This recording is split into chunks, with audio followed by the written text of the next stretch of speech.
Hello, ladies and gentlemen. Welcome to another Sheffield United match reaction. I'm going to be talking about Sheffield United 1, Bristol City 0. You love to see it because for large parts of that game, it looked like we could play until next week and we still wouldn't score a goal. Not probably the best time to look like you're struggling to score goals when you're just about to play Man City. But who cares about the Man City game right now? Tonight was a massive, massive game, just like the Cardiff one was in the last Championship game for us. But we got through it. We found that beautiful little ball into McAtee and great finish just when we needed it. It came at the perfect time and we saw time out really, really well. Anyway, let's start from the beginning, which is normally the best place to start. So, first and foremost, Fleck comes in for McAtee. I actually, over the game, kind of glad that happened because we really needed McAtee coming on in that second half to change things, and that's exactly what he did. I thought Fleck was a bit of a passenger today. I think a lot of what we did in that first half was hopeless. We seemed to play some really nice, um, quick balls into feet and pass and move, pass and move. There were probably 3 or 4 times where we played some absolutely unbelievable football that just didn't work completely. And we didn't get into a good position to get a strike away. There was only really one big chance that I thought we could have done better with in that first half, where Illiman's going down the left hand side, where McBurney's just played him through. They played a little lovely 1-2 down the left hand side. Illiman's running at the defender. It's just the defender and then the goalkeeper to beat. He's coming at a bit of an angle, but he just, I don't know what he does. I don't know whether he tries to um, think on his feet and thinks, right, I'm going to decide when I get to this player whether I'm going to take him on, shoot, go left, go right. But he almost, I felt like he needed to run at him and have an idea in his head before which way he's going to go, because he ran at him and then he was like, right, what do I do now? And that's not really Illiman. But no, he still had a really good game. Even though he had a bad game for me, he still had a really good game. It's weird saying that, but Illiman never has a bad game. Even when he does, it's still better than 99% of players.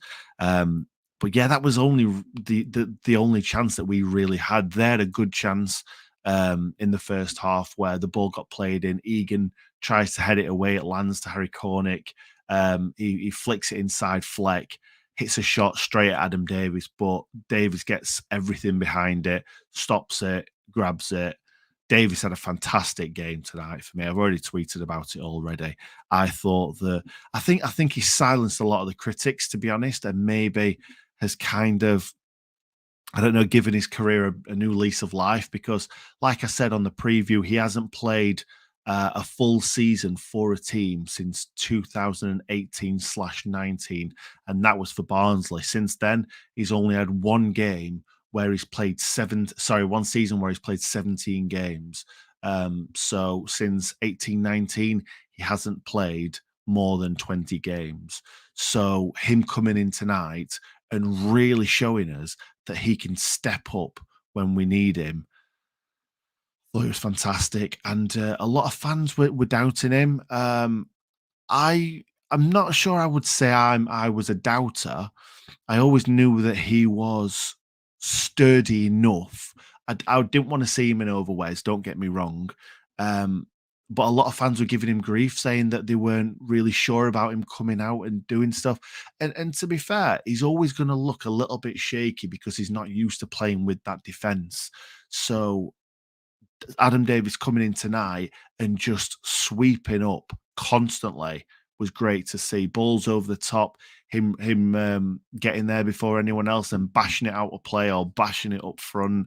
There was only one where he it came off the wrong side of his foot and he kind of miscued it. But saying that, tonight, NL did that at one point. Low did that at one point. There were quite a few of those. So even outfield players don't get it right every time. So yeah, I just thought he had a great, great night tonight. Moving into the second half, um, there was one big chance where I thought Bristol City could do us, and I was a little bit worried because I thought we were playing some good football whilst also playing some terrible football. It was a really weird night, to be honest.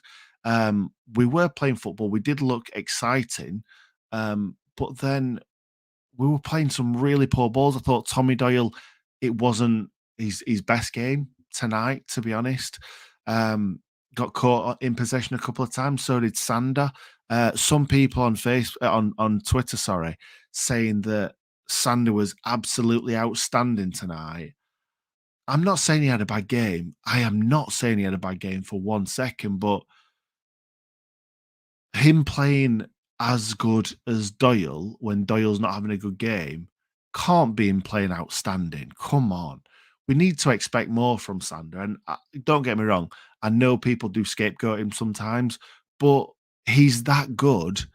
We can't just say he was outstanding when he played mediocre. He did some good things. He did some really good things. He also did some things that he probably shouldn't have done. He was messing around in front of the defense, trying to weave in, weave out, and I've seen him lose the ball tons of times in front of the defense. And yeah, he didn't really need to do that. But he had an okay game tonight, to be honest. But yeah, the only time when I really thought they were going to get in, um, I think Egan came out to try and stop the ball going through, and the ball gets played through. I think most of the defense were round about the halfway line. The ball gets played through. There's two Bristol City players bearing down on goal, but Adam Davis has not for a second thought, shall I come? Shall I not? He was out like a shot, booted the ball out. There was one as well on the right wing, on their right wing, sorry, our left, where Davis came out. And for a second, I'm like, is he going to get there? And he did. He did. He was there in a shot. I just thought he was fantastic tonight, to be honest. Everything that came at him, he did well with. He didn't do anything silly. Um, and yeah, just I think being a sweeper keeper tonight was his job, and that's the best thing that he did. And I was really pleased with what Davis did. Anyway, so let me have a look. What else have we got? Because I didn't write too many notes down for this game because there wasn't a lot of really good opportunities.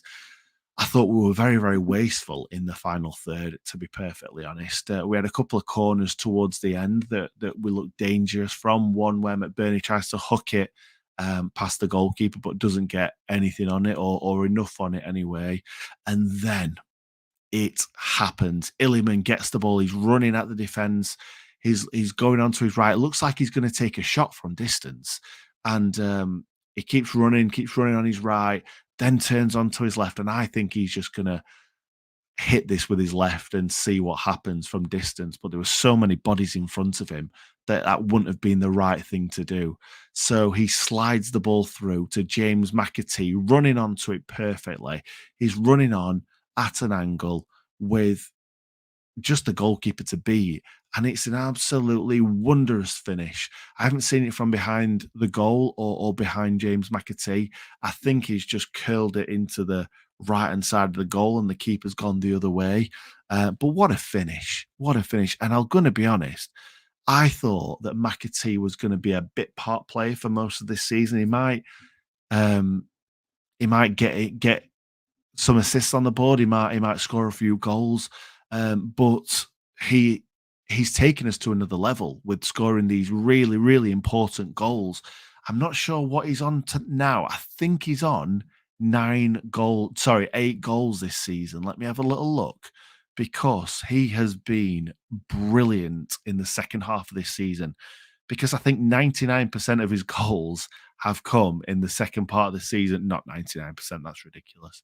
But a lot of his goals have come in the second half of the season. Where is he now? There we go. 8 goals this season. He scored 8 goals. And like I say, I think most of them have come in the second half of the season. He is now the third top goal scorer. Sanders on 5. And Nell is on 4. And then we've got Ollie Mack on 11 and Illiman on 13. So, yeah, he's the third top goal scorer. I did not think that we were going to get 8 goals out of James McAtee this season. And he scored, like I said, some really important goals this season. And this could be one of the most important. The one against Norwich was big. The one tonight was big. The one that got us back into the game against Cardiff City was big. But I do think this could be the biggest one that he's scored because, as you can see in the title, promotion is soon. That's also a bit of a shout out to Eddie Colloon, who unfortunately passed away. And I think the crowd were fantastic tonight. Everybody up on the feet, giving him a round of applause. And yeah, it was a minute round of applause. And, you know, everybody got together, everybody showed their respects. And it's just fitting. It's just fitting that it's looking like we are going to get promotion in this season, just as that terrible thing has just happened. So that win was for Eddie Colloon tonight. Big shout out, and the fans did everybody justice. It was brilliant to see. Anyway, so yeah, with kind of 10 minutes to go, something like that, we just shored it up. They didn't look like we didn't look like they were going to score at all. Also, we nearly scored one, if not two. I think at one point, Jebo got in behind, went for goal rather than going for the corner flag, which I'd always rather see a striker go for goal, go for a second rather than take it into the corner, because you take it into the corner, you waste between 5, 10, 15 seconds. You're lucky if you get to keep the ball in the corner for 15 seconds. Normally what we do is we take it into the corner, lose it instantly, and then they get it back. So I'd always rather us go for a goal. And that's what Jebo did. I think he got knocked off the ball a little bit. Billy Sharp got it. We recycled it a little bit and didn't find a way through. But I can't remember who played it down the line. It could have been Billy, because Billy did some really good defensive work towards the end as well. Plays it down the line. Max Lowe, it's looking like the ball's going out. Their defender's leaving it. Max Lowe does not give this up. He goes to the death. He gets an absolutely brilliant cross, and it couldn't have been a better cross from Max Lowe. It's just a little bit too high for Daniel Jefferson. He needs to get over it. He doesn't. He thinks he can just side foot it in, and it goes into the crowd, sailing all into the crowd. He needed to get his head, chest over the ball and score that goal, because players like Jebo, players like Sharpie, you're not going to get the game time that you want. So you need to make sure when you get those chances, you take those chances. So, but I thought Jebo was great when he came on. I thought Sharpie was fantastic when he came on, winning free kicks, getting us up the pitch. Like I said, dug in defensively really well. And it did look like we were going to be the team to score the second goal. Even though normally when we score a goal and go 1-0 up, it looks like we're going to kind of sit back and just let them come at us, which it did at first. 5 minutes after us scoring, it looked like that's all we were going to do, just sit in. But we kept hacking the ball away and then kind of breaking on it. And it was good to see. We want to see us score more goals. We don't want to win every game 1-0. But saying that right now, it doesn't really matter, does it? All you need to do is get over that line. At the end of the season, when we're starting the Premier League season, us, Burnley, and whoever else goes up will be starting on 0 points, 0 goals scored, 0 goals conceded. So it doesn't really matter how you get up, and then we'll see what happens next season. I'll be honest, I was talking to my mate in the car on the way home, and I was hoping, praying that we were going to, after what happened earlier on the season, how good we were going to pick back up after that poor spell and just sail off and finish the season like Burnley, really easily, miles in front of everyone. It's definitely not the Sheffield United way, but we've lost to Borough at home. We've lost to Luton at home, both recently, and that's given them two teams something to fight for. And yes, fair enough, it's looking like we are going to go up. But going up when you've lost to both rivals that are trying to kind of sneak in is not great. But we are winning what we need to. We are scoring the goals we need to get us promoted. And it is looking like we're going to be promoted. Anyway, I'm going to stop waffling on and I'm going to go through a few comments before I leave. Thank you very much. So, He got this in the bag now. I am hoping so, Mohammed. I am hoping so. OD Blow saying, up there chuffing blades. What a result. I'm sure I've said that tonight. Up there chuffing blades. Up there blooming blades. You love to see it. Been telling you all season, them blades are going up one more win. Yeah, I was trying to do the maths in the car, and it's so much more difficult when we've got a game in hand as well, because it's trying to work out how many points they need and then how many points we need. I think we need 5 points just to make sure, but yeah, one more win. I think we've practically done it now. I can't see Luton and Middlesbrough. Well, Luton and Middlesbrough can't win every game, but even if one of them wins, I can't see either of them winning all games until the end of the season. So I think this win tonight has practically promoted us, to be honest. But we'll have to see. We obviously need to keep going, need to keep grinding these results out, and yeah, we move on to Man City as well, don't we? Does Flex start on Saturday? It's a good point. I think he has to. He's got that experience. I know he wasn't great tonight, but we're going to be playing a lot more defensive tonight.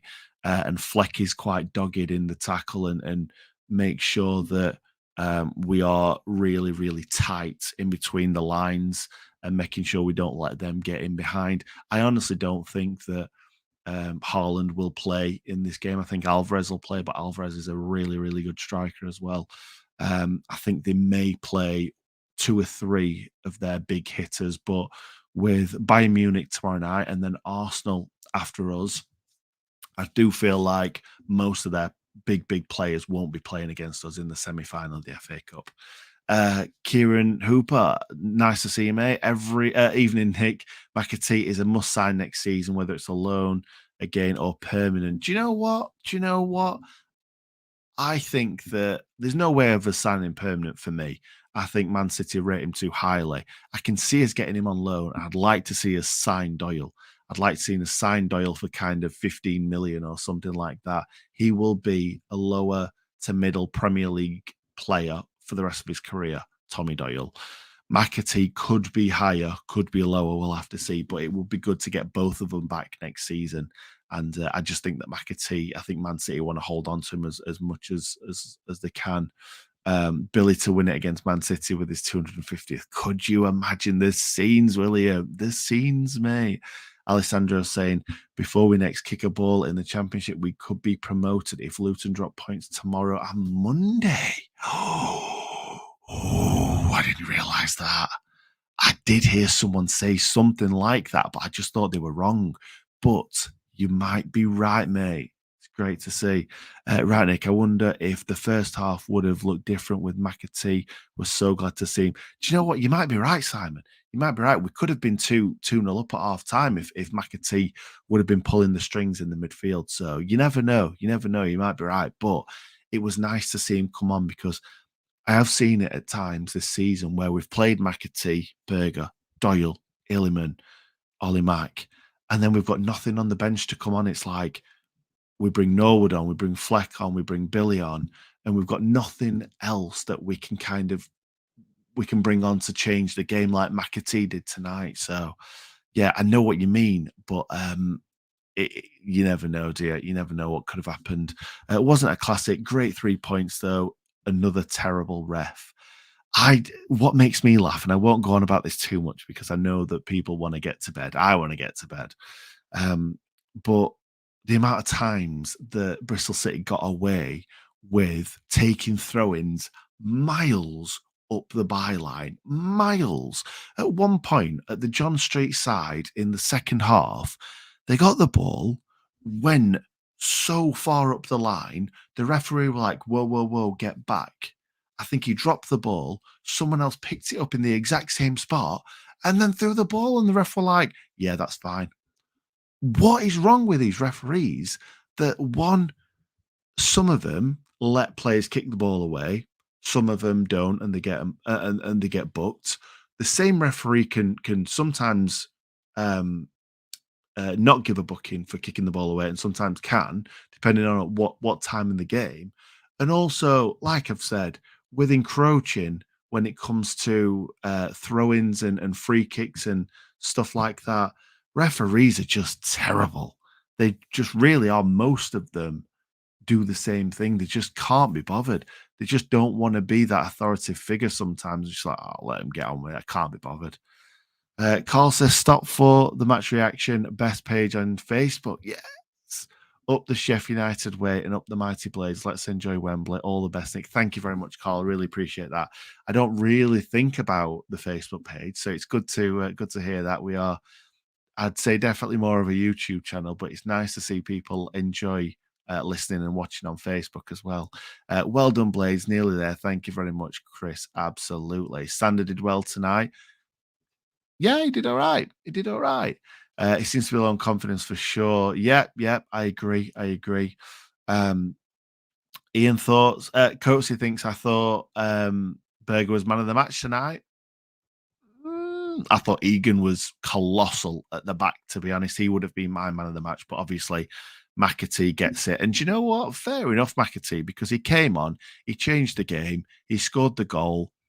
They don't always have to be starters that get man of the match. Somebody, if they come on, they make a difference. Fair enough. Thought Berger was better than Doyle tonight. Not outstanding, but was good from what I saw as I battled with SUTVR. Sorry to hear that, Simon. Second half with McAtee, completely different energy, dynamism. Yep. Flick provided note. We got the win. That's what counts, but we must do better. Completely agree. Completely agree. And I looked genius on that assist. What a finish by McAtee. Do you know what? I think a lot of people are giving McAtee a lot of props for the finish, which they should. But Illiman, he just waited and waited and waited and then knew which ball to play. What a ball. What a ball. Hope we can buy Doyle and at least loan McAtee. That's exactly what I was saying earlier on, Paul. I hope you're right. Would rather we play one of the academy lads. Fleck just gets easily bullied off the ball. I don't think so. I don't think so. Fair enough, Andy, but I just think that a lot of people were saying bring back Jordan Amissa or give Dewhurst a going goal. And it's like experience for me, more often than not, wins over kind of youth and youthful exuberance and stuff, if you like. Ian, yeah, backing me up on that 8 goals for Mac Attack. What a player! What a player! Thank you so much, Leon, for the 4.99. Really, really appreciate it from me, Ollie, and Hal. Got to give Davis and Jackie Longthrow a shout out. Both were phenomenal tonight. Whenever I doubt them, they always prove me wrong. And yeah, those are two that people do single out for criticism quite a lot of the time. Davis, kind of in the 2 Wrexham games, and Jackie Longthrow with his mistake against Burnley. He was great tonight. I thought Egan was slightly better, but Jackie Longthrow was definitely up there. Anel too. Anel, to say that Anel's wife is currently giving birth or in labour, and he's there putting everything in. It, fantastic tonight. All 3 centre backs were brilliant. I sat in the family stand. Was a sexy goal. Love to see it. Tank shizzle. Without Doyle and McAtee, I feel we'll get mullered in midfield on Saturday. Hecky has to play the kids as Fleck is way too slow. Fair enough. Fair enough there. Shame the Njai goal was disallowed. Jebo should have scored instead of blazing it over. You're right, Kieran. I didn't mention the Njai disallowed goal because Billy just smashed into the goalkeeper, didn't he? Just smashed into the goalkeeper. I've watched it back as well. He just smashes into the goalkeeper. The goalkeeper goes down, and Illiman puts it in the open net. Sam seems to think we are Premier League already. Fair enough. You'd love to see it. Nailed on. Billy scores his 250th and sends us up. I think I will cry when he retires. I think I might too, mate. Billy scores a winning goal. Everyone's thinking that Billy's going to be scoring winning goals, which we want to see.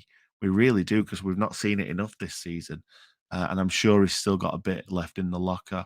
Well done, Adam Davis. Provided a lot of people, me included, proved a lot of people wrong. He did great in both games. Completely agree. I do feel like he could easily carry on and play in the goal. But yeah, we all know that Wes is going to come back in. Growing the Portland fan base with this season's performance. 3 new Blades fans in the US. Adidas office now. Yes. Great stuff. Great stuff. You're flying the flag very, very well. Hi, Nick. It may not have been pretty, but 3 points is what was needed. Definitely, David. Definitely. Oh, that's nice. I will quickly come on to that. Sheffield Wednesday, that's we're all Wednesday, aren't we? Which we certainly are not on this channel. But it was funny to see Wednesday win, everybody else losing, and then everybody else coming back and winning. Oh, fantastic. What a game, though, after the second half begun. That was the best 1-0 game I've been to in my life. Really? Really? Not sure about that myself, to be honest, but yeah. All Borough fans on Monday, right? Yeah, I think Borough are massively out of it. I don't think they've got a cat and L's chance of catching us. Do you think McAtee is too bad for the Prem? You have many players out of contract. Do you think you will sign a whole squad? I think we've got to sign a lot of players, to be honest. I think we'll let Fleck go. I think we'll let Sharp go. I think there's quite a few players that are out of contracts that I think we will let go, but we need to sign players and we need to get somebody in to fund these signings and stuff. I know obviously we're going to get a lot of money for going up, but yeah, we need to certainly buy lots and lots of players. Just back in May, it's happening. It's happening, Jimmy. It's happening, mate. Yeah, hopefully it is happening. Hopefully, I still can't say it. I still can't say it. Sorry for everybody else that I'm missing their comments. I just can't get through them all. We are 26 minutes into this stream. There's so many people flooding in with so many comments. I really appreciate it. Billy Steele, I will say the Jebo shot wasn't his fault. It bounced weird, so nothing much he could do. Not sure about that. It bounced up a little bit. He just needed to get over it. Get over it. But yeah, it wasn't to be. He will bag a goal before the end of the season. I am sure of it. Bladesman, I think that result tonight was nearly cemented our return to the big time. Egan was the most emotional I've seen him in ages. He was screaming at the players and channeling the spirit of Eddie. We're going to leave on that. Thank you very much, Paul. That was some fantastic words there. And for me, Egan should be the captain week in, week out. I know Billy's the captain, but at the same time, John Egan just is Sheffield United, isn't he? He just gets stuck, it kicks everything, heads everything. I said to my mate tonight that John Egan could possibly play in any position and he would not look out of place. I absolutely love John Egan, and John Egan, he has his matches where he's a little bit dicey, but over the season, 85-90% of his performances are absolutely bang on. They really are. And John Egan is just what we want to see in the center of our defense for the rest of time. Anyway, I'm going to leave it there. Thank you, everybody, for joining me. Please make sure you like this video on YouTube, Facebook, wherever you're watching it. It really helps the channel out a lot. We're doing a lot of good things and a lot of good things next season. So much stuff that I want to tell you about now, but I can't. So yeah, make sure you keep smashing the like button, as they say on YouTube. We'd appreciate every single one of you. Thanks for watching, guys. Promotion is soon.